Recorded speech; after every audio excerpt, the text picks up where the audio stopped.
Hello everyone, for this video we're on High Street West in Sunderland, just outside the Empire. I think Wicked's on tonight, and this story is centred around a headstone that people have probably walked past many a time over the last, well, ever since this view has been open to the public, or if you've ever been in the Minster. This isn't the actual original view you would have had of this particular church, because in the 1930s, when they redid the Bishop of Parishioners Church and made it into this particular size, what they did is they knocked down all the buildings that were in front of it so that you could actually see the church, because for over 100 years it had been blocked off by all the buildings. But for this particular story, we're going to go back to 1795.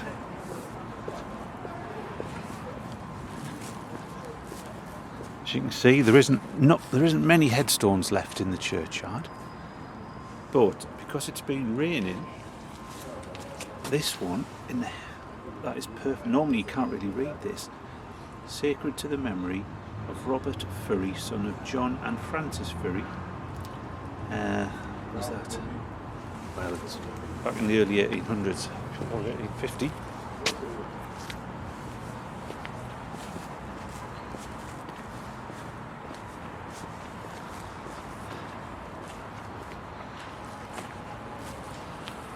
It's just over here.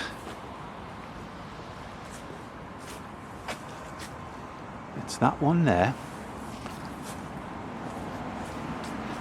I'd never known this was here until a couple of years ago. I think it was on a dinner break or something. I came for a walk and just noticed something about it.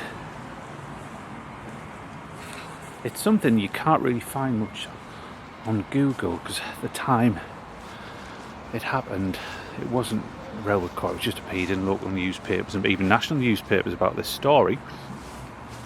So I'll let you have a look at it. It's to the memory of Mr. Samuel Hodgson, who with 16 persons. Now luckily I got a transcription of this, because you can't read all of it, particularly in this light, because it's quite a dark late October afternoon. So Samuel Hodgson, who with 16 other persons was drowned by the oversetting of the passenger boat in crossing the River Wear on 20th of April 1795 in the 36th year of his age. He was 16 years a judicious minister in the Methodist connection. In him the genuine Christian, the affectionate husband, the sincere friend, and the parent were happily reunited. So, a bit of background to this particular story. With him being a Wesleyan minister, Wesleyan Methodist tended to be among the middle classes, and on that particular day he'd been out preaching a couple of times, and this is what I think was his second journey back. He got the ferry from Monkwearmouth Shore, which is about a mile and a half, probably a mile and a half over that way, across to Sunderland. So it was around the East End he was making his way home, and there was around 30 people in the boat. There is no exact record, because obviously the boatman didn't keep a record, and some of the people who were on that boat didn't survive. It was somewhere between about 25 to 35 people on that particular boat, and it was apparently overcrowded.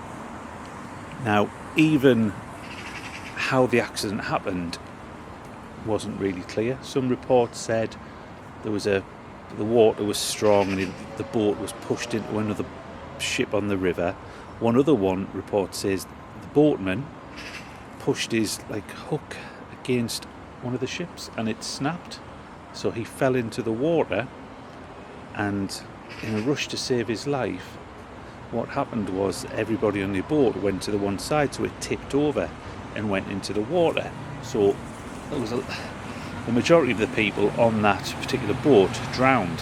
So it was probably one of the biggest, if not the biggest disaster on the River Wear in history. Some reports in the newspapers have 20 odd died, 18, 17. There isn't one set figure, as I said, because nobody was keeping a record, and obviously the bodies weren't found all in one go, and there's no record that every single one of the persons was found. Samuel's was found nine days later, uninjured, on the sea coast, and he was given a burial in Bishop Wearmouth Parish Church, and apparently it's quite a large funeral. It was also said that accidents like this was one of the reasons why the first Wearmouth Bridge was created, because at that time there was no bridge across the Wear, so you either had to get a ferry across, or some bits I think you could wade, you could get across at low tide and so on. And even then, when Wearmouth Bridge was built, it was people had to pay toll, so we take it for granted nowadays getting across Wearmouth Bridge. I'll give you a sort of just so you can see where we are. Starting to fill up, people off to see Wicked. There's more to this headstone as well, it's not just the front. It's probably one of the most interesting ones in the churchyard. But Samuel, he was from Yorkshire originally. I think he had a wife and 2 children. But he'd been, the last journey he'd made that day, he'd gone to a village 3 miles from Sunderland, so it could be Cleedon, Whitburn or Bolden. But it was a sad tragedy, and this is probably the only place you can find a record of it in Sunderland. But this headstone doesn't end there, because underneath it it's also in memory of Anne, daughter of William Warrener, who was a minister again in the Wesleyan, I think the Gospel, I haven't got the full transcript of that one, but he was a Methodist minister out in Antigua, St. Kitts. He knew John Wesley, and he went out there, and he was a missionary preaching Methodism to the slaves, because at that time he was out there, the slavery was still legal. Now Anne was born out in St.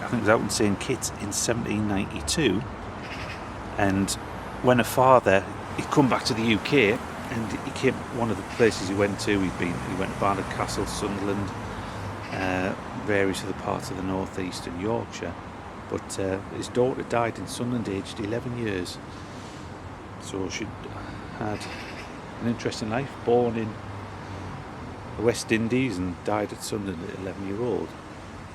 So that's Samuel Hodgson, Anne Warrener, and then on the back of this headstone, because it's quite rare to have double-sided headstones, erected to the memory of Anne, the affectionate wife of the Reverend J.B. Brown, Wesleyan minister, who died September 24, 1844, aged 39 years. Death bursts,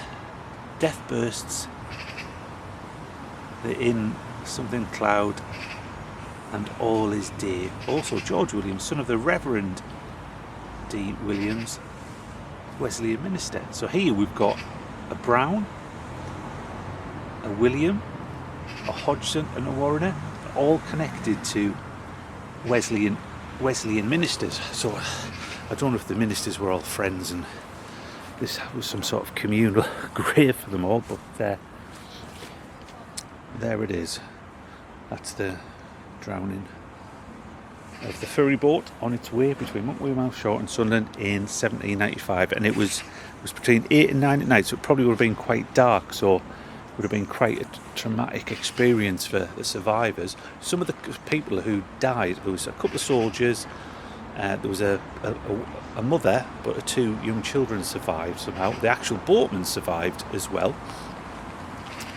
Now, I have got the quote, which apparently the Reverend said when it was going down, was, "Lord Jesus, receive my spirit and have mercy on my fellow sufferers." apparently they were his last words. I don't know how true that was his. So thank you. It's starting to rain now, so I better go.